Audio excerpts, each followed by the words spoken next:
Olá, muito bom dia, salve, salve, estamos aqui para mais um nossa revista radiofônica que traz informação, prestação de serviço, entretenimento, tudo isso no papo dessa sexta-feira, dia 2 de novembro de 2018.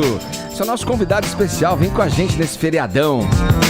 Bolsomoro. Petistas criticam ida de juiz Sérgio Moro para o Ministério da Justiça, ao qual ele chega sob a perspectiva de implementar uma agenda anticorrupção e anticrime organizado. Polêmica na sala. Justiça impede deputada eleita de estimular alunos para que denunciem professores. Ana Caroline Campaiolo havia pedido que alunos gravassem e reportassem manifestações dos docentes contra Jair Bolsonaro. Estreia do dia. Tudo que você precisa saber sobre a nova temporada de House of Cards, sem spoiler e sem Kevin Spacey. Esses são alguns destaques do Morning Show que está apenas começando e você vem com a gente, porque até às 11h30 a gente segue por aqui.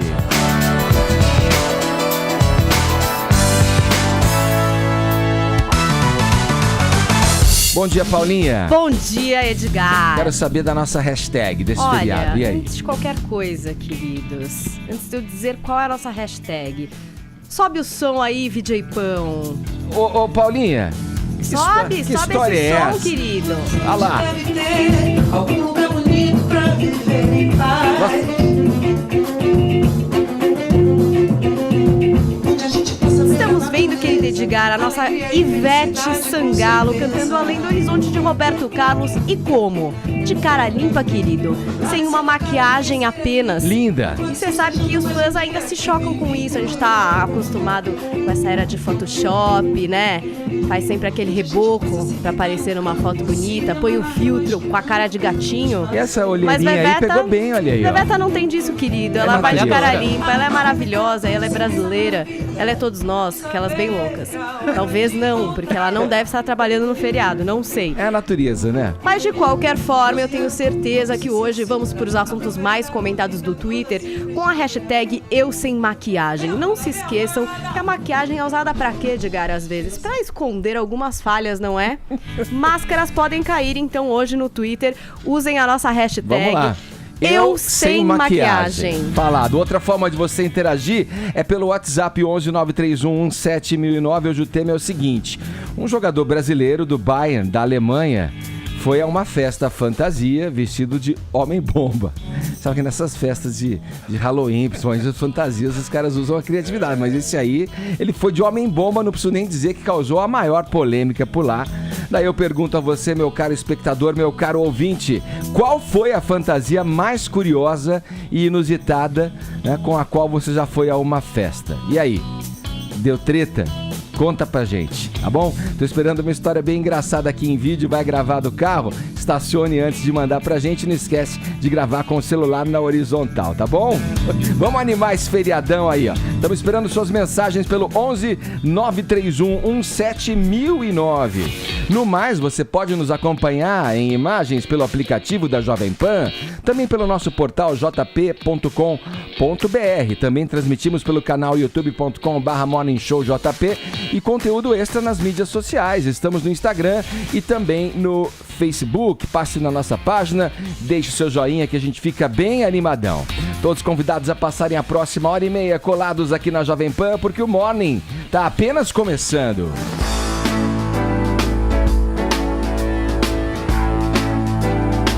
O juiz federal Sérgio Moro vai começar a trabalhar na transição do Ministério da Justiça a partir da semana que vem, em Brasília.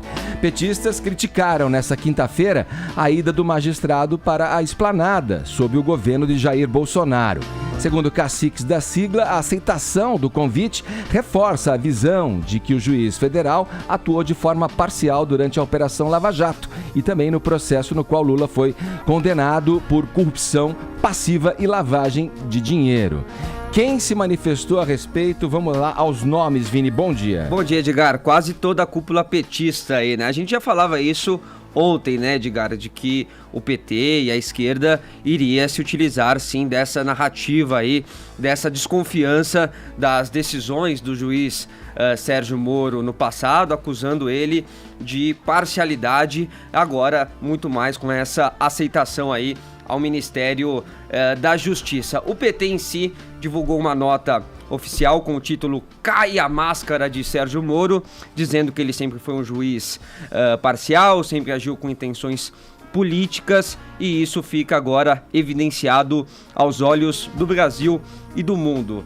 Olha, uma das maiores vítimas aí do juiz Sérgio Moro, o ex-presidente Lula, apenas se manifestou, Edgar, divulgando uma capa, a capa do Estadão de 2 anos atrás, onde Sérgio Moro dizia o seguinte: jamais entraria para a política, né? Foi uma entrevista que ele deu aí para o estado de São Paulo, e que o ex-presidente Lula, não ele em si, porque ele está preso, né? Mas a equipe dele acabou aí compartilhando pelo Twitter. A ex-presidente Dilma também acabou escrevendo algumas coisas, Edgar. Ela enumerou, na verdade, algumas dessas decisões. Vamos falar, passa para mim, Brunão, isso.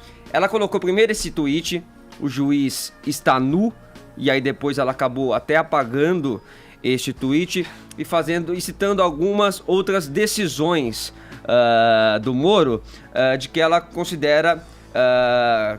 considerou ilegais durante todo esse processo. Então, a gravação dela com o Lula, que acabou alimentando o impeachment, a condenação, segundo ela, sem provas do ex-presidente, e também o vazamento da delação do Palocci dias antes do primeiro turno. E aí ela terminou dizendo o seguinte: agora o juiz Moro anuncia que largará a magistratura para ser ministro do governo que viabilizou a eleição com suas decisões, e termina dizendo: o rei está nu. Agora sim, o ex-prefeito de São Paulo, Fernando Haddad, que concorreu aí contra o Bolsonaro nessa eleição, também se manifestou dizendo que, se o conceito de democracia já escapa na nossa elite, muito mais o conceito de república.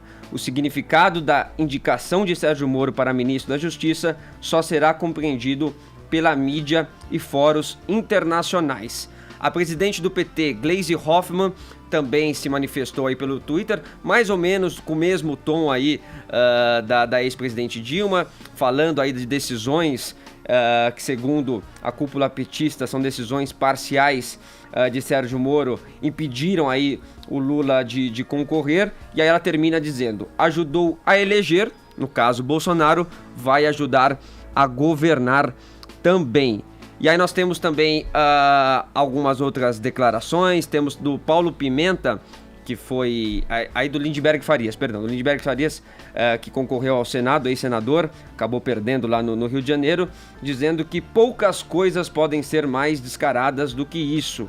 Sempre alertamos que Moro atuava como militante e não como magistrado. Depois de interferir no processo eleitoral, vira ministro do candidato beneficiado por ele. Em qualquer lugar do planeta, isso seria um escândalo. Foram palavras aí do Lindbergh. Manuela Dávila, que foi concorreu a vice na chapa do Fernando Haddad, disse que, ao aceitar o convite para ser ministro da Justiça, Sérgio Moro decide tirar a toga para fazer política. E agora eu quero mostrar um trechinho também da declaração do deputado Paulo Pimenta, que era líder do PT na Câmara, Edgar, que fez uma comparação aí com o caso lá da Itália, até da Operação Mãos Limpas, né, dizendo que se na Itália um juiz da Operação Mãos Limpas tivesse aceitado ser ministro do Berlusconi, eles tinham ido todos para a cadeia, e que agora entende o desespero do Sérgio Moro quando foi concedido aí o habeas corpus para o presidente Lula. Vamos ver ele falando isso. Hoje eu entendo o desespero do juiz Sérgio Moro quando foi concedido um habeas corpus para que o presidente Lula fosse colocado em liberdade. Afinal de contas, para ele está evidente que a Lava Jato sempre foi um projeto de poder. Para que esse projeto de poder pudesse se realizar, era fundamental que o Lula não pudesse ser candidato. Bom, do outro lado, o Bolsonaro, que escolheu aí o Moro para a Justiça, respondeu dizendo apenas o seguinte, Edgar: Se os petistas estão reclamando, é porque eu fiz a coisa certa. E o atual ministro também da Justiça, o Raul Jungmann, ele disse que já ligou para o Moro, já está tratando aí desse processo de transição, que o Moro vai para Brasília semana que vem, né? Ele que vai ter que agora já se ausentar dos trabalhos aí dele na Operação Lava Jato. Daqui a pouco a gente vai falar sobre a juíza que vai substituí-lo aí nessa operação. E o Jungmann disse que nessa ligação para o Moro, disse que ele vai ser aí um ganho para o Executivo. Vamos ver.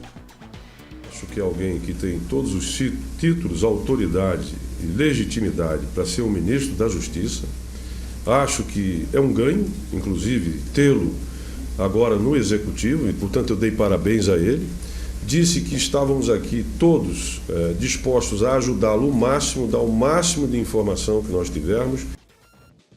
Tá aí, Edgar, então todas as palavras aí da esquerda, dos petistas, né, acusando essa parcialidade aí do Moro em algumas decisões e que agora teria se corroborado com essa aceitação, e do outro lado o Bolsonaro dizendo que se os petistas estão reclamando é porque ele fez a coisa certa, e o Jungmann, atual ministro, também elogiando essa decisão. Legal, Vini, quero ouvir você, Caio Coppola, falando a respeito, né, do que o Vini trouxe pra gente. É uma narrativa que ontem, quando o Augusto esteve por aqui, já falávamos que poderia incendiar, jogar um querosene nessa narrativa do PT, que na verdade nunca dependeu desse aceite do Moro ou não, né? Porque desde quando o juiz atuou na condenação do Lula, os petistas já alegavam, né, que ele atuava de uma forma parcial. Exatamente. Bom dia, Edgar. Bom dia, ouvinte da PAN. Bom, antes de entrar propriamente no questionamento aí sobre a narrativa que o PT vai tentar sem sucesso emplacar, só queria pontuar aí alguns tweets, porque é de embrulhar o estômago mesmo. Bom, em primeiro lugar, o Lula não é vítima do Moro, né? Na verdade, o Brasil, né, o erário público, o pagador de impostos, é que é vítima do Lula, né? Essa é a lógica, né? Justiça foi feita. E eu acho que quem tem dificuldade de entender o conceito de república, né? Você vai na etimologia da palavra, res pública, coisa pública, é o Haddad, né? Não é à toa que ele responde a 32 processos, inclusive por improbidade administrativa, corrupção, enriquecimento ilícito, esse tipo de coisa. Então, eu acho que a dificuldade de entender os conceitos republicanos está no lado do PT. Sobre a participação política do juiz Sérgio Moro, é facultado a todo cidadão exercer seus direitos políticos. No caso dele, tem o ônus de ter que abandonar 22 anos de magistratura, né? Todos os benefícios e garantias que vêm com esse cargo, e isso é garantido, né, pela Convenção Americana dos Direitos Humanos, Pacto São José da Costa Rica, entre vários outros títulos, e a nossa própria Constituição. Mas assim, eu acho que o importante é pontuar que contra fatos não há argumentos, né? Essa narrativa do PT, ela cai por terra quando a gente analisa os esplêndidos resultados da Lava Jato. Eu acessei o site do MPF, essa informação é pública. Falar alguns resultados da primeira instância para vocês. São mais de 164 mandados de prisão. Não é uma perseguição ao Lula, perseguição à corrupção. Isso com prisões preventivas, temporárias e em flagrantes. 164 mandados de prisão. São 347 pessoas acusadas, 140 condenados em 215 condenações. A gente está falando, pessoal, de mais de 2.000 anos de pena, tá? E o ressarcimento pedido pela Lava Jato, com multas e correções, está batendo 40 bilhões de reais. É muito dinheiro. 6 bilhões e meio só de propina, tem mais 12 bi em recuperação e tem, pasmem, a gente está falando de apenas 340 pessoas. A gente está falando em 3 bilhões e 200 milhões de reais em bens bloqueados, ou seja, são réus, né, que estão com todo esse patrimônio aí restrito porque não foi adquirido de forma lícita. Como o Vinícius bem colocou, se o PT não gostou, isso é um ótimo sinal. O PT é o partido que foi o arquiteto da cleptocracia, nas palavras do professor Modesto Carvalhosa, né? E aí, pegando também a expressão consagrada pelo professor Marco Antônio Villa, aqui da Jovem Pan, o que é a cleptocracia? É esse projeto criminoso de poder, é você colocar o Estado a serviço de um partido. E só para ajudar o ouvinte da PAN a ter uma argumentação cronológica contra essa narrativa do PT, é importante lembrar que a condenação do Lula se deu em primeira instância em julho de 2017. Né? Naquela época, em nenhum cenário o Bolsonaro aparecia como vencedor das eleições. Outro dado nesse sentido é que vários outros presidenciáveis sinalizavam já simpatia pelo Moro. Acho que o Álvaro Dias era o mais explícito nesse sentido. Qualquer um com bom senso, qualquer presidente querendo capital político, faria uma indicação para o Moro nesse sentido. E além da condenação do Moro ter rolado já ano passado, a pena foi aumentada, né? O juiz Sérgio Moro errou. Ele foi leniente com o Lula. A pena dele foi aumentada de 9 para 12 anos no TRF4. Logo depois, habeas corpus negado no STJ e no STF. A gente está falando, pessoal, de 20 juízes naturais, somando o juiz da primeira instância, os desembargadores do TRF4, do STJ e os ministros. A maioria deles, né, são concursados, mas a maioria deles foi apontado durante o governo lulopetista. Então, assim, contra fatos não há argumentos. Isso do PT é uma grande teoria da conspiração que teria que envolver muito planejamento entre Moro, Bolsonaro, imprensa, justiça e, finalmente, a opinião pública, né? Tem que combinar com os russos, afinal de contas, né? Então, isso é o seguinte, Edgar, para fechar... É um grande exercício de adivinhação, exatamente, né, exatamente. Para fechar, isso é o bom e velho vitimismo da esquerda, aliado a uma falta de autocrítica patológica, né? Ou seja, o PT não está sendo processado porque é corrupto, ele não foi punido nas urnas por causa da recessão, inflação e desemprego recordes no governo Dilma. Não, é perseguição. Bom, recado ao PT, não é perseguição, é justiça. Ô Edgar, deixa eu só fazer uma correção, porque agora com esse negócio de fusão de ministério, a gente acaba também se confundindo, né? O Raul Jungmann é ministro atual da Segurança Pública. Sim. E não da Justiça, mas agora o Bolsonaro vai unir esses dois ministérios aí e deu nas mãos agora do Sérgio Moro. Ô Paulinha, com a saída do Moro aqui da frente do comando da Lava Jato, muito se fala aí, né? Quem vai substituí-lo ali, né? E aí você pode dizer pra gente. Tem gente que já trabalhava com ele, que vai seguir no comando disso aí. Exatamente. Mas já temos nome, né? Então, de acordo com a lei orgânica da magistratura, quem substitui agora o Moro é a Gabriela Hart, que é a juíza substituta. Ela já substituía o Moro, por exemplo, quando ele tirava férias. Então não é uma novidade para ela estar à frente aí da Lava Jato. Então é ela quem vai conduzir todas as ações, os processos, audiências, interrogatórios, decisões, né? Ela que em 2014 foi nomeada juíza substituta da 13ª Vara, então desde então é a substituta do Moro, e foi também quem emitiu o mandato de prisão para o ex-ministro José Dirceu. Se vocês bem se lembram, foi quando ela estava ali, ela que emitiu o mandato, depois ele conseguiu um habeas corpus no STF.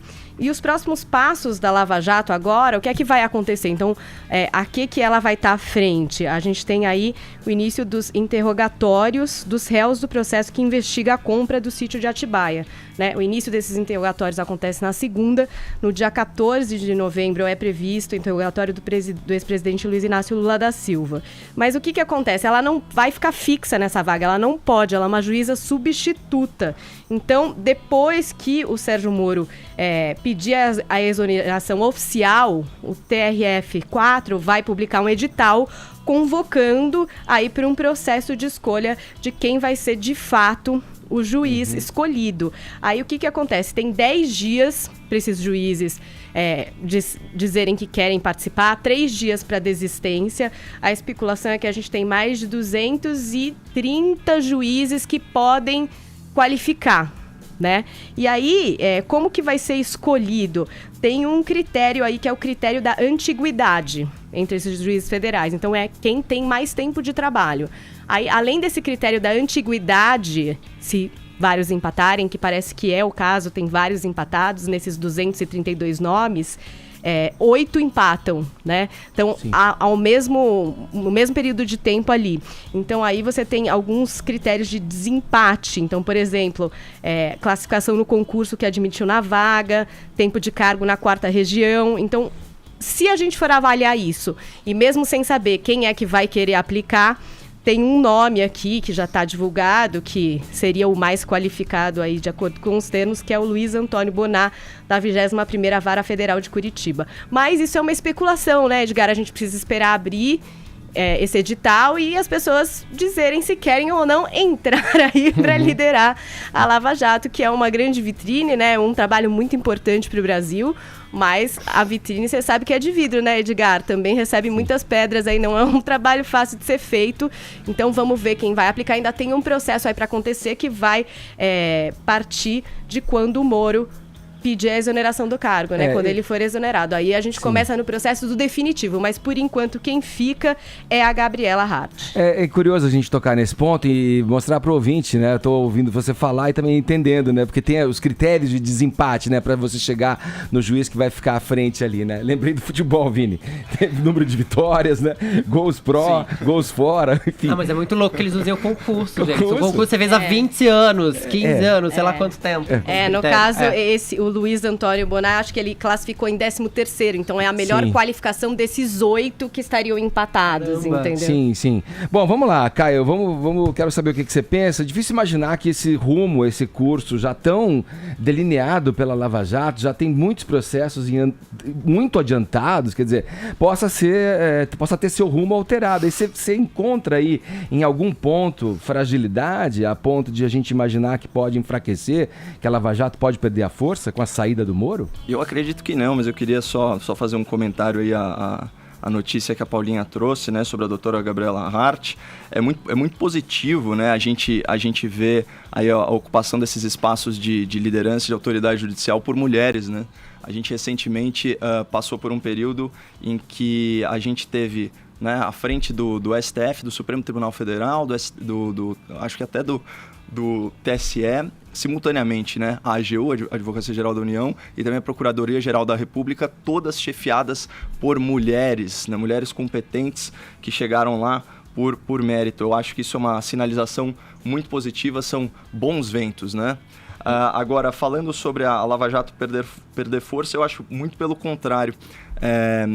Justamente pelo fato do Moro ter recebido esse super Ministério da Justiça, né, o pessoal na internet brincando da Liga da Justiça, de porteira fechada, né, para usar a expressão política, ou seja, ele vai ser o responsável por todas as nomeações com autonomia, independência e liberdade totais. Então a gente está falando aí de incorporar inclusive alguns órgãos como a COAF, né, para cuidar dos crimes de ordem financeira, fazer as nomeações dentro da Polícia Federal e dar um pouquinho mais de unidade à ação contra a corrupção e contra o crime organizado. Então, eu acho que, na verdade, colocar o cara que está tocando a Lava Jato numa posição dessa de comando tende a fortalecer a operação. O que acontece é uma certa desfulanização, né, despersonalização, porque ele era o ícone realmente dessa operação. Depois surgiram outras figuras como o Bretas, né, tem o Deltan Dallagnol também, o procurador, que é uma figura proeminente da Lava Jato,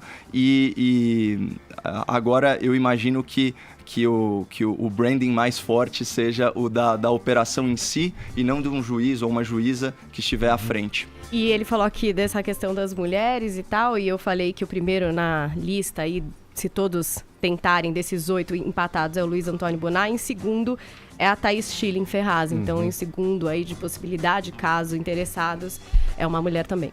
Falado. Vamos girar o assunto. O padre e escritor best-seller Marcelo Rossi é alvo de um processo, de 50 milhões de reais. Fefito, que história é essa? Tem a ver com o livro Ágape que ele escreveu? Pois é, o livro Ágape ficou meses e meses na lista dos mais vendidos e ainda hoje vende como água, porque o padre Marcelo Rossi é um fenômeno editorial.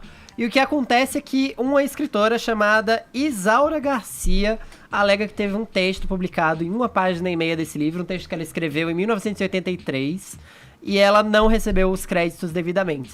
A Isaura chegou a fazer um acordo com a editora Globo, que publicou o livro, para receber R$25 mil de indenização e ter um livro dela publicado sobre diabetes. pela editora. Só que ela resolveu voltar atrás nesse acordo e quer agora 50 milhões de reais. É um valor que cabe aí, Fefito? Então, Esse livro vendeu demais. Eu tô muito chocado que alguém possa lançar um livro no Brasil e ganhar 50 milhões de reais. Segundo os advogados dela, esse valor corresponde a 20% do faturado pela editora e pelo padre. Gente, pelo amor de Deus, eu não sabia que alguém podia ficar milionário sucesso. no Brasil com um livro. É esse ponto, assim. Mas o fato é que a assessoria do padre diz que ela tem um documento assinado por ela, abrindo mão disso, mas ela diz que novas versões do livro saíram sem creditá-la. 50 milhões de reais por uma página e meia, eu acho que é um recorde. Nunca se pagou tão caro por um texto nesse país. Mas é que sai, né, desse âmbito, dessa relação que você fez. Eu até compreendo o que você falou.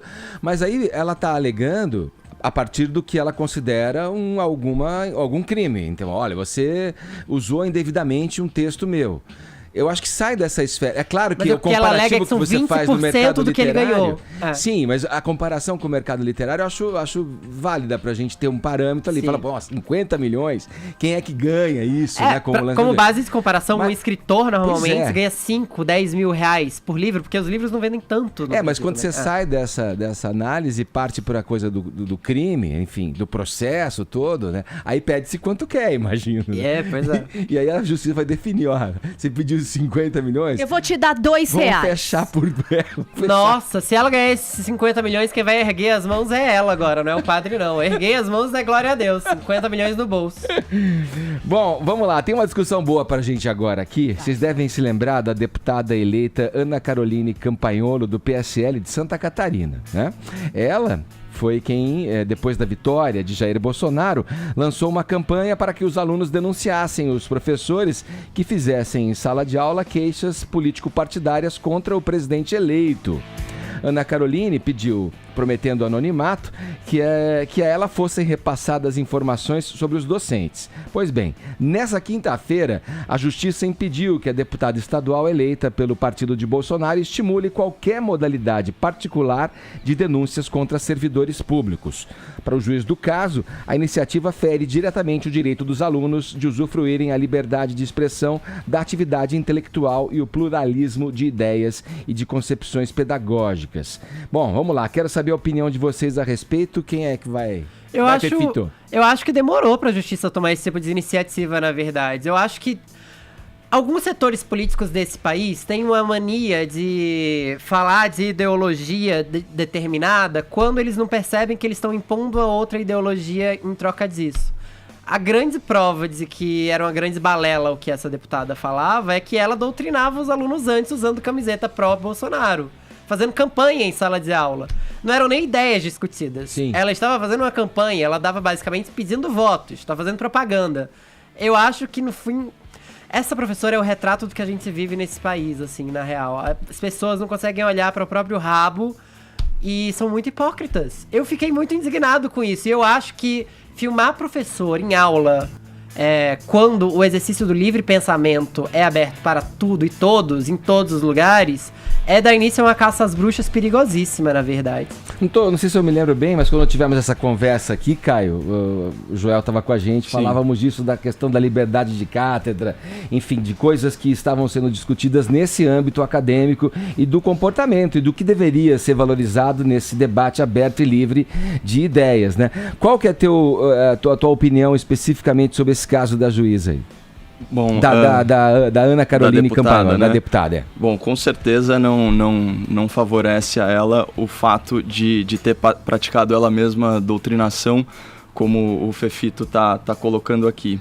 Só que aqui, em relação a essa discussão sobre escola sem partido, a gente tem alguns episódios aí que chegam a ser caricatos, né? Por exemplo, na eleição de 2016, o PSOL chegou a ter um diretório no Colégio Pedro II, um colégio tradicional lá do Rio de Janeiro, está inclusive na Constituição Federal, né? De tanto prestígio que tem, e foi montado realmente um diretório partidário numa escola, né, para jovens de ensino médio. Também houve uma condenação da justiça nesse sentido. O importante é garantir a pluralidade de ideias e voltar a focar o ensino para transmissão de conhecimento. Eu já trouxe isso à baila aqui a última vez. Mas ideias também são conhecimento. Não, isso com certeza, mas o fato é o seguinte, você não pode fazer proselitismo político e advogar uma causa partidária sem expor para os alunos o mínimo de dialética, entendeu? Então você tem que fazer posição e contraposição para que o aluno, né, construa o seu saber a partir dessa pluralidade de ideias. Mas o Escola Sem Partido não necessariamente se reflete sobre isso. O Escola Sem Partido reflete sobre questões de direitos humanos, que são questões políticas pessoais, mas não são proselitismo político. Mas, por exemplo, você falou, por exemplo, da liberdade. Toda a liberdade, ela é exercida dentro dos limites da lei. Certo? Então não existe uma liberdade total de expressão. Aqui, por exemplo, na rádio, a gente não pode falar tudo o que a gente quer. Se a gente ofender alguém, a gente é sujeito a ser processado por isso. E no caso do canal de denúncias, pelo amor de Deus, é um direito fundamental do cidadão poder denunciar a violação de dispositivos constitucionais. E como a gente trouxe aqui no último programa, e você bem colocou agora, existe a liberdade de cátedra e também existe a liberdade de pensamento, a liberdade de crença. Aliás, o principal pleito do Escola Sem Partido é a fixação de um cartaz em sala de aula com os direitos constitucionais dos alunos, entre eles de não ser zombado por sua crença religiosa e a crença da família.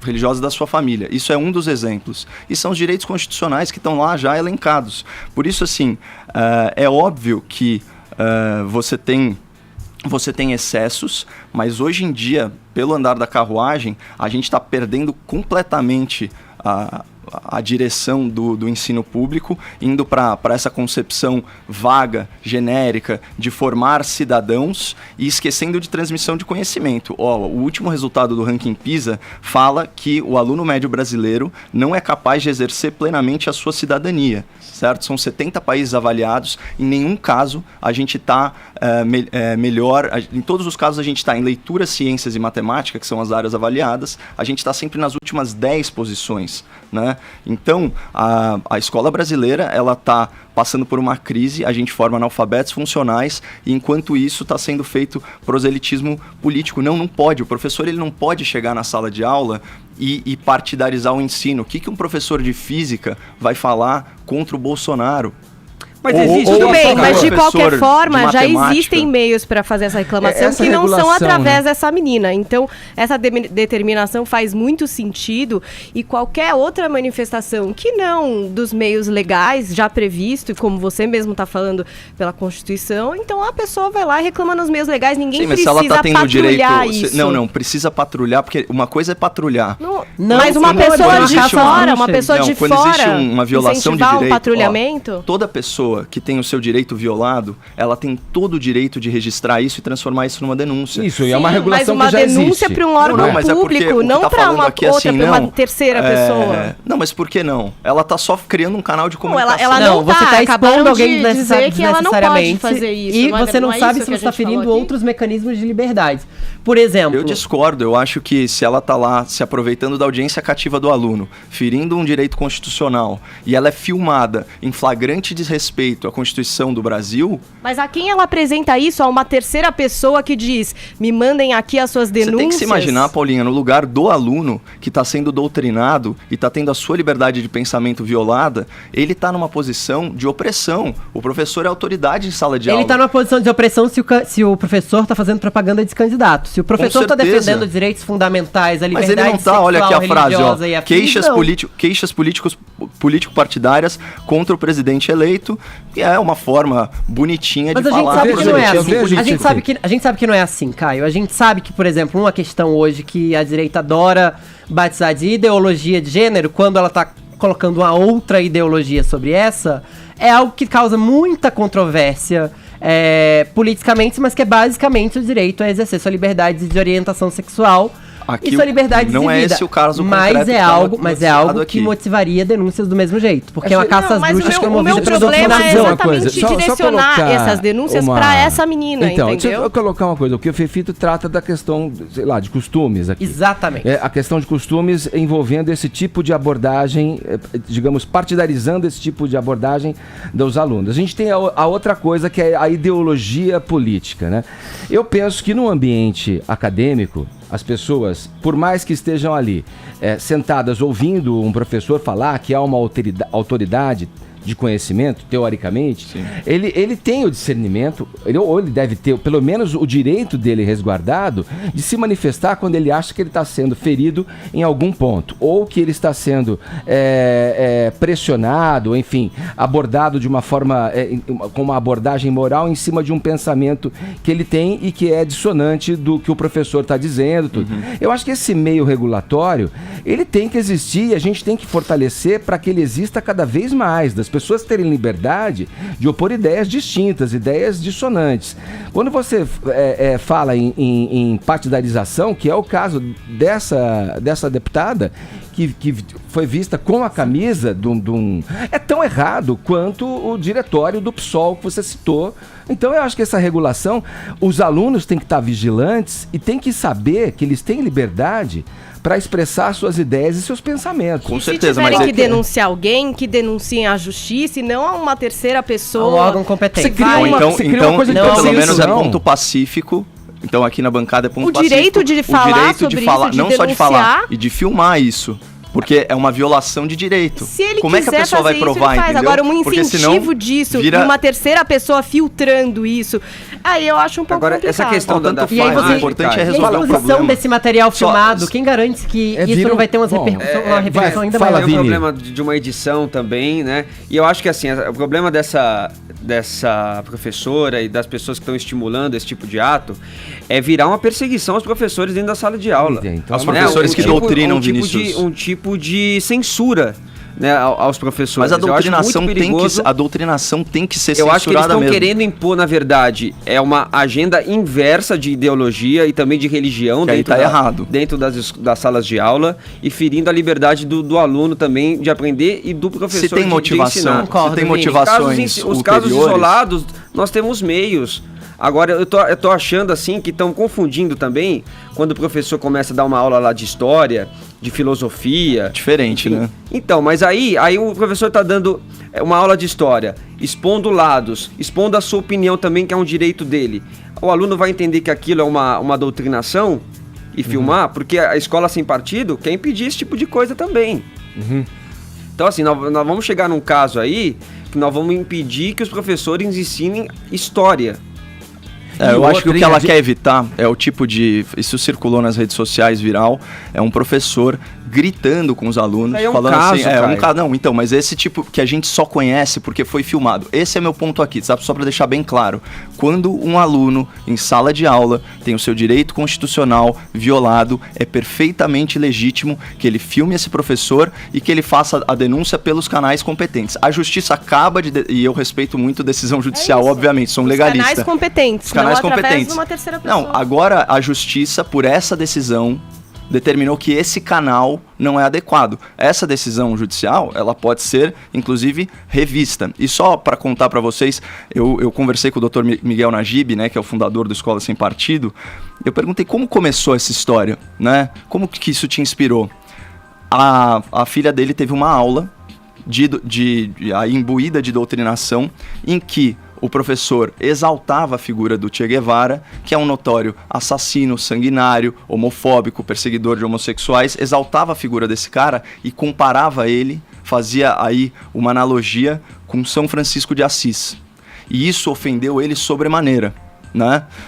Então, assim, só para vocês terem uma ideia do que está por trás dessas ideias. E assim, aos jovens que eventualmente estão nos assistindo, assim, vocês não podem se resignar. Se vocês tiverem seus direitos feridos, isso seja no âmbito da sala de aula, seja no transporte público, no caso das meninas com assédio sexual e tal, sabe? Façam suas vozes serem ouvidas, filmem mesmo, procurem as autoridades competentes e façam valer seus direitos. Essa força acadêmica que tem no meio acadêmico, é notório que a esquerda ela está dentro da intelectualidade acadêmica, né? Esse esse viés é perceptível mesmo. Agora, esse negócio de escola sem partido fica me parecendo que tem que adotar uma linguagem oficial, né? Parece que é uma linguagem única. Uma neutralidade absoluta que não existe, né? Uma neutralidade absoluta Moralizante. que não exista e que a divergência de ideias, ela é o ponto principal para que você evolua, para que você consiga aguçar a reflexão de quem está estudando e está sendo formado ali.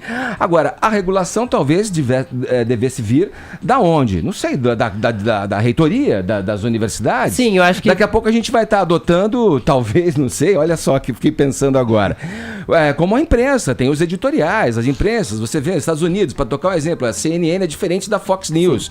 As universidades vão passar a adotar esse tipo de perfil também. Olha, se vocês entrarem aqui, o nosso perfil é esse perfil, de esquerda. Isso informalmente Você sabe já qual é feito, né? Você sabe qual é o grande temor dessa história toda de alunos filmarem algo que pode Uma possivelmente perseguição, ofendê-los? É que, além de não necessariamente saber para que órgãos oficialmente essa denúncia pode supostamente ser feita, esses vídeos podem expor alguém desnecessariamente, que não necessariamente está fazendo o que se considera doutrina sim ou não, ou proselitismo, e acabar com a vida dessas pessoas. Porque pra jogar um vídeo no YouTube com uma legenda qualquer e arruinar a vida de alguém, Você isso está dizendo faz que muito traz rápido. pro tribunal da internet Isso uma vira um questão tribunal de internet, isso muito vira mais- uma caça às bruxas palpável. A vida de muitos desses professores pode ser colocada em risco. Numa cidade do interior, para se criar um boato a partir de algo dito numa aula que não necessariamente se reflete proselitismo, é assim, é um estalar de dedos. A gente vive num país que é deseducado por natureza. Infelizmente, a deseducação nesse país é um projeto. As pessoas não conseguem interpretar um texto, quiçá prestar atenção numa aula filmada. Umas vidas vão ficar em risco com essa parada. Olha, bom, o tempo vai dizer aí, né, como essas coisas vão a se acomodar daqui pra frente e a gente vai estar acompanhando certamente. Agora 10 horas 41 minutos, horário de Brasília. Jovem Pan Morning Show. Jovem Pan Morning Show. Ô, Bolsa, vai ter escola com partido? Bolsa? Escola com partido! O seu? O meu, claro. Ok. Ok. Olá, o empresário Edson Brites Júnior, suspeito de matar o meia Daniel, que pertencia ao São Paulo Futebol Clube, apareceu num vídeo falando sobre o caso. Que história é essa, hein, Vini? História trágica, né, Caramba. Edgar? Vamos ao início dela, então. Começou na última sexta-feira, quando este jogador, Daniel, de 24 anos, jogador que pertencia ao São Paulo, estava emprestado ao São Bento, time aqui de Sorocaba, no interior de São Paulo. Jogava, né, a Série B do Campeonato Brasileiro e já tinha jogado também pelo Curitiba. E ele estava, né, na cidade de Curitiba, Edgar, onde ele foi rever alguns amigos e também acabou indo participar de uma festa de aniversário de uma menina de 18 anos, numa balada muito famosa lá de Curitiba, uma festa para em torno de 100 pessoas, e depois algumas pessoas que estavam nessa festa foram até a casa deste empresário, onde a festa ia ter uma sequência, né? E o Daniel acabou indo também à casa deste empresário, aonde o crime começou a ocorrer. O que acontece? O empresário, agora que confessou já o assassinato do Daniel, Edgar, diz que o jogador estava na cama dele e da esposa dele, e a esposa já estava gritando por socorro quando ele acabou arrombando a porta e acabou flagrando ali o Daniel ao lado da esposa na cama do casal. E ela, antes de estar gritando por socorro, estava desacordada. E aí, Edgar, também apareceram fotos do Daniel que ele teria mandado aí para alguns amigos, posando com a esposa deste empresário e ela desacordada. Além de fotos também, algumas outras mensagens, né? Então o empresário, quando viu essa cena, quando flagrou ali o Daniel junto com a esposa, começou a espancar ele ali já no local e depois levou ele também para um matagal ali em São José dos Pinhais, né? Onde ele acabou concluindo esse crime, né? Acabou, além do espancamento, acabou esfaqueando também o Daniel, né? O órgão genital do Daniel foi tirado, né? Foi encontrado até pendurado num galho de árvore. E agora, tanto o Daniel como a esposa e a filha estão detidos, né? Todos eles estão detidos para que seja feita toda essa investigação. Ele assume a autoria deste crime sozinho, né? Assume a participação deste crime sozinho. Mas além dele, a polícia também procura por outras pessoas que teriam ido com ele também para este matagal e ajudado ele a matar o Daniel. Vamos ver agora, Edgar, o vídeo onde ele confessa este assassinato. Eu arrombei a porta do meu quarto. Quando eu abro a porta, ele tá em cima da minha esposa. E ela gritando, pedindo socorro. O que eu fiz foi o que qualquer homem faria. Foi quando eu tirei ele de cima da minha esposa, joguei ele no chão e evitei que a minha esposa fosse estuprada por esse monstro canalha. Bom, então agora a polícia vai seguir com as investigações. Entre alguns pontos também, se houve ou não a tentativa de estupro do Daniel, a esposa deste empresário, né, Edgar? E quem mais que estava participando deste crime, ou que ajudou, ou que teve aí uma omissão neste caso. Mas um caso realmente brutal. Essas como mensagens, requintes de crueldade, né? Assim, como é que chega nessa situação a ponto da pessoa, durante o que está acontecendo, não ter um raio de realidade? Peraí, bicho, olha o que está acontecendo aqui, onde nós estamos? Peraí, eu aqui no quarto com a mulher, o que está acontecendo? Parece que, né, acontece o quê? Dá um branco É um crime passional, né, Edgar? É um crime passional. É um crime passional que não exclui, mas né? se estendeu, né, assassinato, Vini? Tem uma situação que é essa inicial, então você surpreendeu Quarto um fechado, homem tentando cama, estuprar mulher. a sua mulher, né? Então essa reação inicial, só que nesse aí caso depois tem ele o agravante pega, da extensão porque disso, quando de ele levar leva o corpo dele pro matagal, de amputar o órgão sexual, então é algo, de crueldade. algo que vai além aí, né? Inclusive, quando ele leva o Daniel pro matagal, o Daniel ainda estava vivo, né? E ele acaba lendo essas mensagens também durante o caminho, né? Do Daniel falando pro amigo dele, estou aqui com a esposa do cara, vou pegar ela, não sei o que, ela tá Uma desacordada. canalice também, né? Olha, é uma história assim, Terrível. realmente terrível. De volta à política nesta quinta-feira, Jair Bolsonaro recuou da ideia de unir os ministérios do meio ambiente e da agricultura. Ele é ouvinte do Morning Show. Tô falando isso aqui ontem. Eu escuto! Você escuta, né? O presidente disse que... Porque a opinião oficial do programa é essa agora? Não, a gente discutiu uma aqui... pequena divergência. A gente discutiu que na fusão dos ouvi ministérios... a discussão, eu cheguei à conclusão. Não seria uma boa, seria um conflitante aí, teria algum conflito de interesse. O Caio falou o contrário. Você achou que não, Caio? Na verdade... Ele achou que poderia ser bom, sim. Poderia. Claro que ele achou o contrário. Como não? Não, mas é muito simples, assim. Acho que o próprio presidente, ele conseguiu sintetizar muito bem. Ele falou assim, olha, pode ser um ministério só, podem ser dois. Quem que vai nomear o ministro, Edgar? Ele mesmo. Não é? Bom, só pra pontuar, assim, já que eu tô como minoria aqui na bancada, preservar a natureza é óbvio que é uma questão de sobrevivência. Sustentabilidade não é uma pauta de esquerda, é uma pauta da sociedade, da humanidade. E esse negócio... Então vamos nessa, pô. Né? Então, esse negócio de meio ambiente... Vem com nós. Meio ambiente versus agricultura é um pouco, de novo, retomar daquela retórica que a gente tem que evitar de luta de classe. Então você tem a imagem do latifundiário, ganancioso, explorador da terra e tal, num país em que tem 5 milhões, Edgar, 5 milhões de produtores rurais, certo? Então, assim, você vê o agronegócio como um inimigo é mais uma narrativa do que a realidade. E aí a gente estava falando sobre números de desmatamento, né? Eu peguei alguns. O Brasil tem 2/3 da sua vegetação nativa preservada, né? A União Europeia, que vive querendo dar pitaco aqui no Brasil, tem 25%.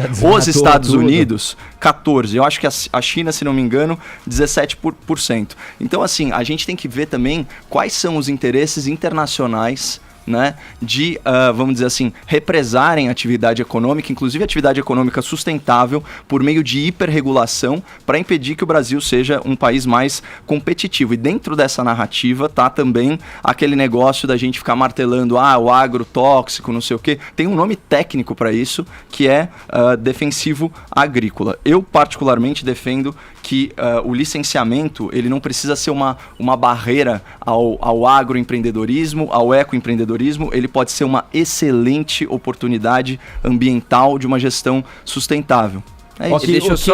O que tem, eu acho que é uma visão que inclusive pessoas do agronegócio dizem que pode não ser um bom negócio, né?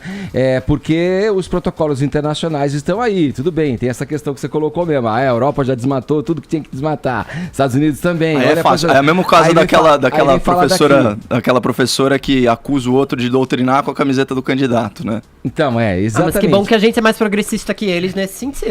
E outra, os interesses são conflitantes ou há interesses em comum que podem caminhar junto? Eu acho que essa é a grande polêmica. Você queria colocar uma coisa? A fiscalização, claro que é importante. Eu só acho também que o Bolsonaro tem que tomar conta até como administração, porque assim, essa decisão aí agora de não separar, de não juntar mais os ministérios, já é uma terceira, quarta decisão. Então junta, separa. Não é uma decisão ainda, né? Mas, ao assim, que tudo indica. É algo que pessoas que dão ali voz ao governo dele acabam falando e acaba gerando essa notícia. Você não acha que é legal a gente ter um presidente, a gente falou tanto aqui em autocrítica, né? A gente tem um presidente que primeiro ouve a imprensa, exato, ouve a voz das pessoas, talvez seja até ouvinte aqui do Fefito. Ouve a imprensa mais ou menos, né? Parte dela não teve acesso à coletiva dele ontem. Claro que eu fui irônico eu acho que isso pode ser, Caio, mas deixa o Edgar só retomar o enunciado aqui pra gente ir pra um outro ponto. Porque tem ainda desdobramentos, né, disso daí. A gente vai... o presidente, quando falou nessa entrevista que ele concedeu há pouco, foi ontem, isso aí, ele disse que as pastas continuarão separadas e que o meio ambiente será chefiado por... o Ministério do Meio Ambiente será chefiado por alguém que não seja xiita, radical na defesa ambiental, como em governos anteriores. Isso nas palavras dele. Vamos lá, Fefito, Gisele Bündchen mudou a cabeça do capitão, eu achando que tinha sido a gente. Não é. Era alguém mais influente, Edgar. Era uma influenciadora de fato. A Gisele Bündchen foi para as redes sociais se manifestar. É notória a defesa da Gisele Bündchen nas causas ambientais no mundo todo. Ela mesma patrocina e apoia vários tipos de campanha nesse sentido, mas ela escreveu uma carta aberta para o Bolsonaro pedindo para que os ministérios não fossem unidos. Ela fala que a gente tem um país abençoado com diversidade inestimável, com condição de liderar a guinada global rumo ao desenvolvimento sustentável. Conciliar conservação socioambiental e crescimento econômico é perfeitamente possível e necessário, segundo ela. Quem diria que Gisele Bündchen também já pensa no nosso futuro economicamente? O que ela diz é que fragilizar a autoridade representada pelo meio ambiente no momento em que as preocupações com as ameaças da mudança climática e do desmatamento se intensificam pode ser desastroso e um caminho sem volta. Eu tendo a concordar com ela. Também entendo o que o Caio falou, de que ele falou que ele mesmo vai nomear um ministro para o meio ambiente, então nesse sentido vai ser... 6 por meia dúzia. 6 por meia dúzia. Mas eu de fato acho que o país não tem que se espelhar no que as políticas internacionais ou na quantidade de desmatamento de outros países é feito, na verdade. É usado como base. A gente tem que ter uma política progressista, sendo o país que tem o pulmão do planeta, que é a Amazônia aqui dentro. A gente tem que ser mais progressista nesse sentido mesmo e tem mais é que conservar nosso meio ambiente. Falado. Olha, a gente vai para um breve intervalo, faltando 1 minuto para as 11 horas da manhã, horário de Brasília.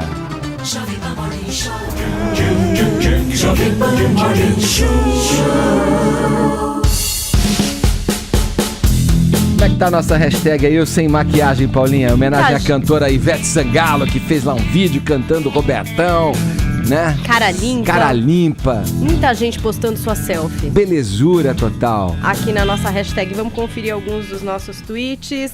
Lia de bicicletas. Sim, colocar a maquiagem é bom, tirar a maquiagem é um saco, então eu quase não uso. Digo que Lia trouxe verdades aqui no Twitter, é isso mesmo. Vamos lá, Sheila Farias, hashtag eu sem maquiagem, sou eu diariamente, nunca uso, não por não gostar e sim por não aprender de jeito nenhum. Então, para não correr o risco de ser confundida com patati patatá, melhor nem usar nada, é uma ótima teoria, Sheila. Boa. E temos também aqui o tetra, sei lá qual que é esse nome esquisito que você usa símbolos aqui. Pietra Chadijad aqui. Hashtag eu sem maquiagem, estou começando a me amar mais. A meta é me amar mais sem maquiagem do que com. Que desafio. Legal. A Alicia Keys fez isso, né? É. Abriu mão da maquiagem, não usa mais. Em todos os prêmios e programas ia assim, a gente fala aqui de imagem, né? Eu, por exemplo, tô com um reboco muito reforçado hoje, uma coisa assim, porque não é fácil se despedir disso, Edgar. A gente vai se acostumando e depois não quer ver olheira, não quer ver falha, entendeu? Desde as 6 com esse rebocão, queridos. Estão achando o quê? Trago verdades. Pronto, vamos lá. Isso. Vou com você ainda, Paulinha. Quero saber desse rolo que deu com o jogador brasileiro que foi pra uma festa na Alemanha com uma fantasia, vamos lá, diria heterodoxa, vai. Spoiler pra quem já tá vendo as imagens aí da transmissão. O Rafinha do Bayern de Munique, é esse na Rafinha. extrema direita aí da foto. Ele resolveu... Na extrema direita? Você quer dizer o quê com isso? Quis dar uma zoada, né, gente? Boa, Paulinha! Foi uma zoada, vocês entenderam?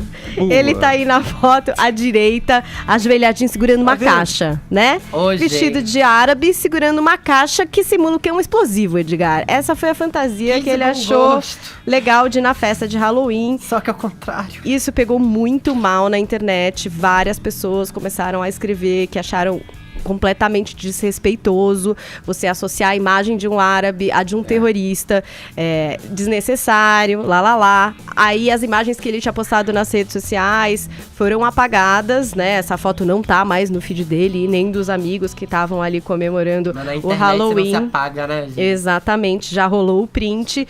E aí ele foi aí para as redes sociais para se desculpar e disse o seguinte, que o Halloween é uma celebração assustadora, com trajes exagerados, não era a minha intenção de irritar ou ferir os sentimentos de ninguém através da minha fantasia. E aí no Instagram ele ainda complementou, me desculpe, eu respeito todos os países e todas as religiões. Polêmica da fantasia. Se a festa é assustadora, porque ele se vestiu de árabe. Ele tá dizendo que árabes são assustadores, ele também não pediu desculpa direito, não. Ele juntou, né, árabe ele com associar terrorismo. o traje no de um mesmo sheik pacote. árabe, sei lá, com a Nossa, bomba é que foi, Que desmalgosto. sei lá. Podia virar um shake. Fosse Se ele só- fosse um homem bomba, tudo neutro, bem? Tipo, neutro, tudo Sim, bem. vai. Aí você tá achando que isso é mimimi? É? Não acho que é mimimi. Inclusive, acho que o adjetivo preciso aqui é desnecessário. E não só isso, tem a ofensa na parte étnica e também tem a ofensa às vítimas, né? Desses atentados também. Acho que quando você é uma figura pública, você tem que tomar cuidado redobrado. Para mim, o episódio mais emblemático disso foi quando o príncipe Harry foi numa festa fantasia trajado como o ditador alemão nazista, o Adolf Hitler, né? Isso foi, obviamente, um escândalo, né? Claro que, enfim, ele fez isso sem intenção de ofender ninguém, obviamente era em tom jocoso, mas o fato é que milhões dos seus compatriotas, né, padeceram por causa do regime de terror da Alemanha. Né? E a porque gente teve aqui porque também... a frase contém ironia pode se transformar rapidinho em contém verdade. Vocês viram verdade. um caso que a gente teve aqui, também bastante polêmico, viralizou na internet, da mãe que vestiu, acho que é o filho, de escravo? Sim. Agora Lá no também Rio pro Grande do Halloween, Norte. né? Sim. Então com marcas de chibatadas, uma coisa, gente... Não, e ela depois foi pedir desculpas e alertando para as outras mães dizerem, para denunciar os professores que ensinassem, porventura, que houve escravidão no Brasil, coisa que ela nega. Então, assim, além de tudo, desinformada. É um grau de loucura aí, não é? Pois é. Vamos lá, essa história inspirou o nosso WhatsApp. E aí, você já usou uma fantasia que deu ruim? Ou causou aí algum frisson? Vamos conferir as mensagens que os ouvintes e os nossos espectadores mandaram. Tô aqui, Paulinha, cara limpa, igual a Veveta. Tá belíssima. Bom dia, Edgar. Bom dia. Bom, a minha história de Halloween foi o seguinte, a gente foi numa festa e eu fantasiei meu filho de zumbi. E eu manjo bastante de make de zumbi. Faço com cola, com papel higiênico, e aí fica todo detonado. Só que na festa ele cortou o queixo e a gente teve que correr pro hospital. Quando eu entrei no hospital, tinha um médico assim com uma prancheta na mão, ele jogou a prancheta no chão, veio correndo, catou uma maca e eu falava pra todo mundo, gente, ele é um zumbi, ele é um zumbi. Todo mundo chocado, achando que tinham passado um caminhão em cima do menino. Feliz Dia das Bruxas. Sinal que a maquiagem tava boa, né? Tava que ela maravilhosa. fez, né? Muito boa. Tem mais aí, Bruno? Vamos lá. Tem mais uma aí? Não. Fechou. Tá aí, o ouvinte participando aqui, mandando o vídeo pro nosso WhatsApp. Fefito, vamos lá. Quero saber aí do mundo das novelas agora, meu caro. A atriz Luana Piovani vai ou não vai participar da próxima novela das 9 da TV Globo, O Sétimo Guardião? Essa história ela tá é muito afastada louca. das novelas, não Ela tá desde... Há 4 anos ela já não faz séries na TV, porque novelas tem ainda mais tempo. A última série dela foi Dupla Identidade, aquela série do serial killer da Glória Pérez. Do Bruno Gagliasso. O Agnaldo Silva chegou a insinuar que ela seria convidada para o Sétimo Guardião. Ela fez um vídeo no canal do YouTube dela falando qual ia ser a personagem, o nome da personagem e tudo mais, mas a Globo vetou o nome dela na novela. Caramba! Pois é. A Letícia Spiller ficou com a personagem que seria dela, que é uma mulher que não envelhece. Que é a irmã mais velha da Lília Cabral, por exemplo. Mas parece mais jovem que ela. Porque ela tem acesso a uma fonte da juventude. Uma coisa assim. Pois é. A Luana, então, desabafou pela primeira vez sobre o assunto pro site Notícias da TV, dizendo que ela teve que se replanejar. Porque até por causa desse convite da novela que não veio e que ela achava que veio, ela adiou a mudança dela pra Portugal. É verdade, tinha essa história mesmo, que ela ia mudar com a família pra Portugal. Tem até vídeo no canal dela dizendo das motivações. Ainda vai, na verdade, ainda pretende se mudar, mas agora só no ano que vem, a Luana. O fato é que agora ela vai ficar aqui no Brasil porque ela tá gravando um reality show sobre a vida dela pro canal I, Entertainment Television. Então ela largou a novela pra ganhar um reality show. Ela acha que esses foram os planos de Deus, que foi o destino aí. Eu particularmente acho que a Luana não é benquista na Globo e por isso ela foi cortada. Veto tem a ver com o quê? Será? Tá, Fefito, Por que parece será? que existe uma indisposição com Eu acho. E ó, eu sou fã da Luana, de verdade, assim, mas... Que ela fala mesmo. Mas eu sei que ela é dura na queda nas negociações, por exemplo. Ela já deixou de fazer algumas novelas. Pé na Jaca, por exemplo, que é uma novela que ela ia fazer, uma novela das 7, ela não fez porque ela exigiu demais no contrato. De mais do quê? De grana? É isso? De grana relacionada a direitos conexos no exterior, por exemplo. Ela não concordava com a comercialização, quanto ela ia ganhar. Tinha algumas cláusulas pelas quais ela não concordava. Acho que ela se deu bem de não fazer pé na jaca, hein? Se deu muito bem, né? Fernanda Lima fez na época. Deu no que deu. Mas o fato é que a Luana deu muita dor de cabeça pra Globo em negociações de contrato. E também acho que a Globo hoje em dia tá preferindo pessoas mais pianinhas. Que chamem a atenção para seu trabalho e não para sua vida pessoal ou para suas opiniões políticas, assim. Zé de Abreu? Zé de Abreu é uma exceção a essa regra. Muito obrigado. Tá saindo de Segundo Sol agora e vai fazer a próxima novela das 6, por exemplo. Pois é, né? Mas a Mônica Iose, que é alguém que era muito ativa, por exemplo, passou um tempo na geladeira. Fez agora a Sede, vai fazer a próxima novela das 9, mas passou um tempo meio fora. Mas de novo, né? 2 pesos e 2 medidas, né? Pelo menos assim, a Mônica Iose tem o posicionamento dela, bem de esquerda. A Luana tem o posicionamento dela. Nenhuma delas cuspiu em ninguém, né? A gente já falou sobre... Eu já falei sobre isso aqui. E claramente deve ter um componente de patrulhamento. Esse eufemismo aí que o Fefito usou, falar assim, prefere gente que é pianinho, mas tem gente que vocaliza abertamente, né? A gente viu no evento do Haddad vários e vários atores lá participando. Assim como a gente viu durante a campanha do Bolsonaro, Com certeza a gente não vai ver nenhum tipo de restrição a essa turma, né? Então tem que ficar um pouquinho de olho, mas é aquele negócio, né? O mercado também vai saber reconhecer o talento, né? Como você bem colocou, o talento dos atores e atrizes e espero que essa questão de liberdade política seja um pouquinho mais respeitada e que não haja tanto 2 pesos e 2 medidas como no caso da permanência do Zé de Abreu na Globo, que é uma vergonha nacional. É um cara que cospe em mulher. Mas não é isso que você... Não é contra, você mesmo tá dizendo, Caio? Você não falou, você não assegurou que a liberdade da política e que isso não seja o parâmetro... Cuspir em mulher eu não admito. Não, cuspir em mulher, tá, você trouxe um dado aí da biografia dele e tal, mas o posicionamento político é o que eu acho que tem alguns erros que a gente comete na vida que é muito difícil de voltar atrás. Esse é um deles, né? Que tem um caso de violência sexual. Existe um termo em direito para cusparada, de tão grave que ele é, que é injúria real. Isso é a forma mais aviltante de você injuriar uma pessoa, é você cuspir nela.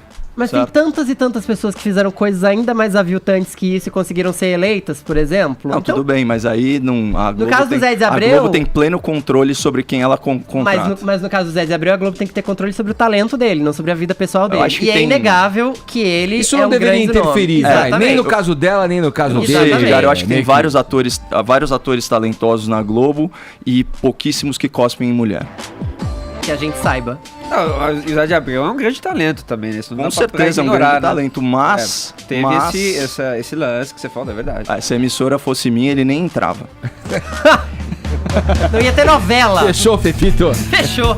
Eu quero uma novela Fala. que tenha como casal protagonista Zé de Abreu e Regina Duarte. Nossa!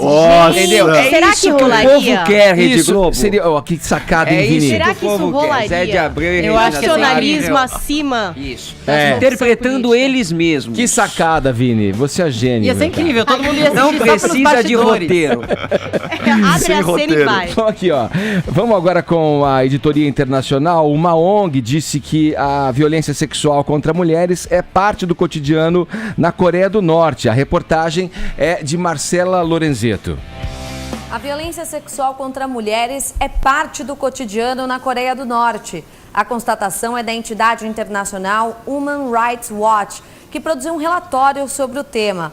O documento foi realizado a partir de entrevistas com mais de 50 norte-coreanos e ex-funcionários do governo que fugiram do país depois de 2011, quando Kim Jong-un assumiu o poder. Com o título Você Chora à Noite, mas não sabe por quê, o conteúdo tem 86 páginas. De acordo com relatos, os crimes eram cometidos por oficiais do alto escalão do Partido Comunista, policiais, guardas e interrogadores de prisões, além de oficiais da polícia secreta, promotores e soldados. As vítimas estavam sob custódia das autoridades ou eram mulheres comerciantes que se depararam com guardas e outros funcionários. Muitas entrevistadas alegaram que quando um policial escolhe uma mulher, ela deve cumprir com qualquer exigência que ele faça, seja dinheiro, sexo ou outros favores. A maioria dos casos ocorreu antes de 2011, mas o relatório ressalta que as evidências disponíveis sugerem que os abusos e a impunidade continuam até hoje no país. A entidade de defesa dos direitos humanos alega que o governo norte-coreano falha ao investigar e punir as queixas, não oferece proteção e serviços de apoio às vítimas e até divulga para a comunidade internacional que o país é livre de sexismo e violência sexual. Ainda de acordo com as informações coletadas, a falta de educação sexual e de conhecimento sobre esse tipo de violência, além da desigualdade de gênero, contribuem para esse quadro na Coreia do Norte. A Human Rights Watch faz uma série de solicitações para a comunidade internacional e principalmente para a Coreia do Norte. As principais reivindicações são no âmbito de reformas na legislação, aplicação das leis contra esse tipo de crime no país, ampliação de assistência médica, proteção às vítimas e conscientização da sociedade sobre os direitos das mulheres. Tá aí, bom, coisas como essas acontecem no mundo inteiro. A gente está falando especificamente da Coreia do Norte. É execrável, é deplorável isso que acontece, né, da pessoa ser abusada, a violência, né, do abuso contra essas mulheres. Quero ouvir vocês a esse respeito, mas acho que, sei lá, é uma atrocidade que não tem nem como... Acho que nessa opinião vai ser unânime. Né? É um ponto comum, né, polemizar em cima disso, né. Quer falar, Fefito? Eu acho... Não quero. Sabe Eu tô falando que eu tô lacrando muito hoje. Vai, eu vou ficar quieto hoje. Mas eu achei... o Fantástico exibiu uma série de matérias sobre a Coreia do Norte e é uma coisa que eu fiquei, pelo menos, bastante impactada, né? Porque em diversos momentos, além dos repórteres serem acompanhados 24 horas por pessoas, representantes do Estado, que iam ali determinando onde ele podia entrar, com quem ele podia falar. Eu pensei em passar férias lá, você acredita? Não, e tinham coisas muito incríveis, umas apresentações em estádio, né? Umas manifestações ali de exército super coordenadas, que você ficava, caramba, o discurso é o oficial. Mas a coisa louca é assim, quando eles tentavam entrevistar alguém ali saindo do metrô, né? Aquele unissono é maravilhoso, é tudo ótimo, tá tudo bem.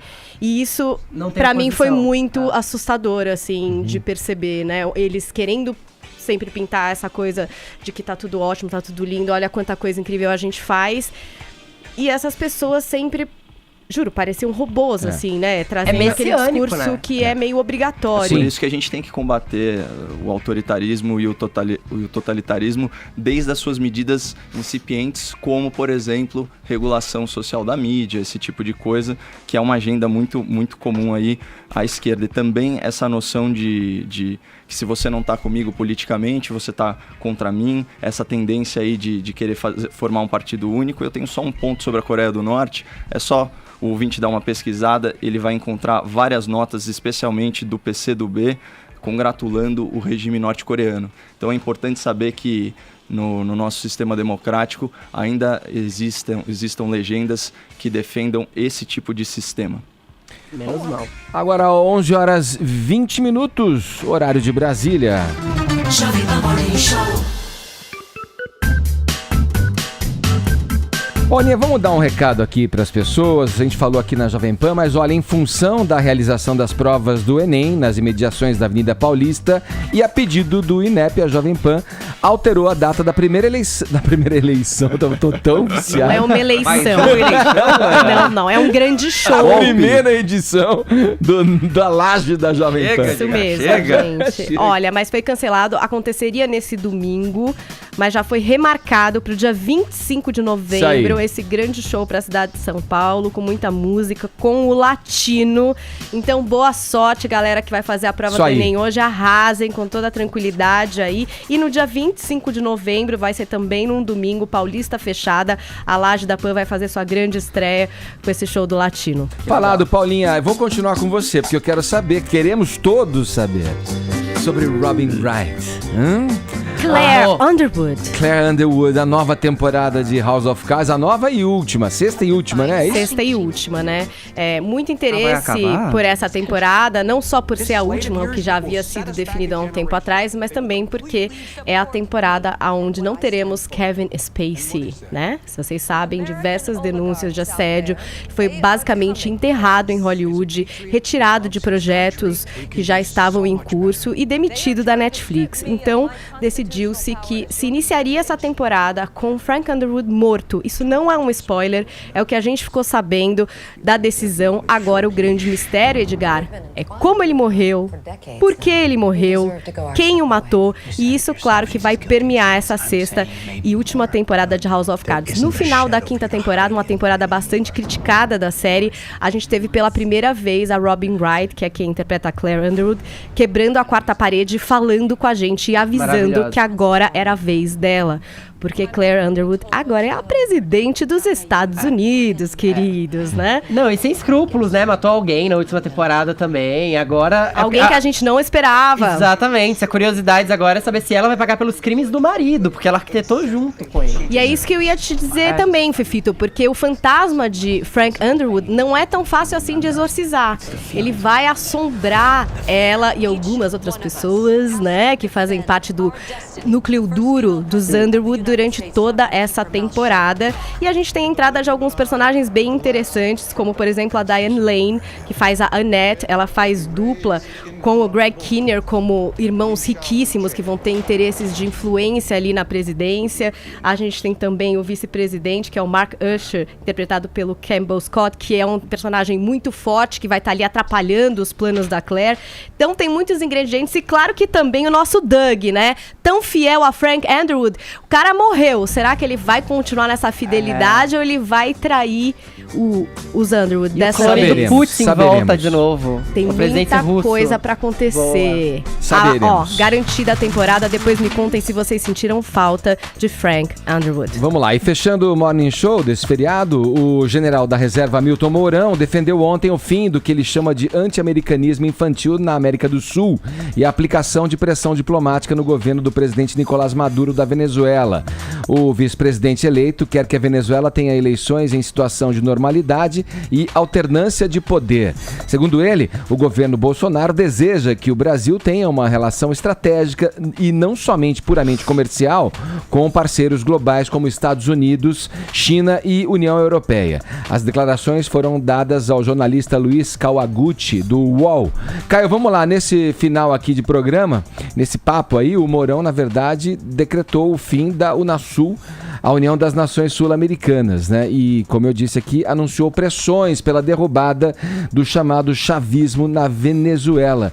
O que você achou? Você endossa a fala dele? Você gosta da fala dele? Eu acho que o Brasil tem responsabilidade, né, nessa crise humanitária na Venezuela pelo passe livre que o governo lulopetista deu às medidas antidemocráticas, né, que gradualmente transformaram a Venezuela numa ditadura. Só lembrando que a Smartmatic, a empresa responsável pelas eleições venezuelanas e que também presta alguns serviços eleitorais aqui no Brasil, o próprio presidente denunciou a manipulação de 1 milhão de votos, pelo menos 1 milhão de votos nas últimas eleições da Assembleia Constituinte, eleições entre aspas, da última Assembleia Constituinte venezuelana. E além disso, o Brasil tem responsabilidade pelos empréstimos via BNDES para as empreiteiras envolvidas na Lava Jato, e agora o Brasil está tomando calote bilionário da Venezuela e milionário em Cuba também. Essa é a novidade, né? Então são regimes muito análogos. Eu acho que a democracia, a gente não pode novamente ter 2 pesos e 2 medidas em relação à democracia. A gente teve na Venezuela, num período de 1 ano, mais de 100 mortes de opositores políticos. A gente tem mulheres fortes e corajosas como a Lilian Tintori e a Mitzi Capriles denunciando a perseguição à oposição política que está encarcerada na Venezuela. Lá em Cuba a gente tem a figura famosa também da blogueira Ioni Sanches, que denuncia a falta de liberdade de expressão. E obviamente, sobre no tocante ao anti-americanismo infantil, o modelo americano é muito mais bem sucedido que o nosso. Atualmente, eles estão com políticas que fomentaram o pleno emprego. Nunca antes na história dos Estados Unidos, até os grupos minoritários estiveram tão bem empregados e com uma renda tão boa. Eu acho que é isso que o Brasil precisa em última análise, sabe? Emprego, renda e prosperidade. Cara, eu achei que ia me surpreender quando você mandou um nunca na história dos Estados Unidos. Mas uma fala, de qualquer forma, não nos surpreende por conta dos embates que rolaram em cima desse tema exatamente durante a eleição. Os candidatos foram confrontados com esse conteúdo durante a corrida, né, no pleito de presidente da República. Bom, vamos ficando por aqui. Vamos fechando o Morning Show. Vini...